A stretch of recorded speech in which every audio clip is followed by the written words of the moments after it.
Awak okey ke? Macam serabut je. Yelah, kenapa settle sangat kau hari ni? Yelah, sebelum ni tak ada pun kau macam tu. Ijlan, ini kerja baru kamu. Saya nak siap malam ni, saya bagi hantar. Saya juga ke bos? Ya, memang kamu. Okey baiklah. Bos tu asyik aku dia buat kerja. Masa nak ambil cuti masuk lah aku. Janganlah macam tu. Itu satu perbuatan yang salah. Menipu atas kepentingan diri sendiri. Itulah awak suka sangat bertangguh kerja. Ni kan kerja dah bertimbun. Ya. Abang okey ke? Macam serabut je. Entahlah. Masa macam nak ambil MC basuh. Janganlah tipu. Nanti malu abang juga tersalah. Ya, selamat datang. Nak jumpa doktor atau nak ambil ubat? Saya nak pergi tu. Jumpa doktor. Okey.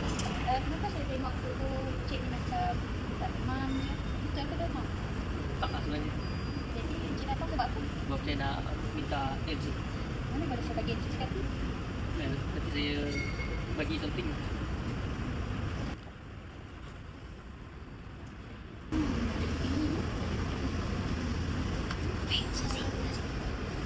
Tengok tu. Doktor terima rasuah. Ish, doktor. Dah lah doktor. Itulah tu. Ish. Kita kena laporkan dekat SPRM ni. Tak sangka kan doktor macam tu. Ini MC awak. Terima kasih. Terima kasih. Selamat hari. Saya berjumpa dengan Dr. Pratik.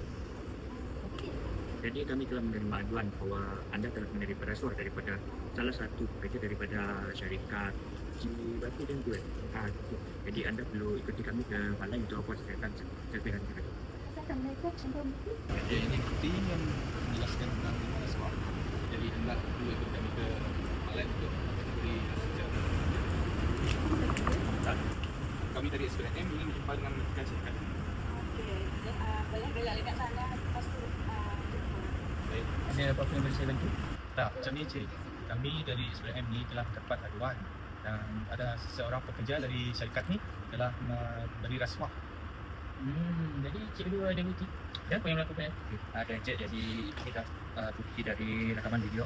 Cik boleh tengok dulu. Dan ini merupakan laporan kepada syarikat kami.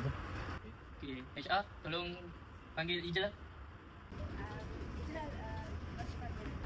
Kami telah buat satu kesalahan yang tak berat. Polisi tahu apa kesalahan saya? Kami telah melakukan rasuah. Dan kata tak ada. Itu kami mulai. Okey. Cik jangan kawan. Cik jangan kawan.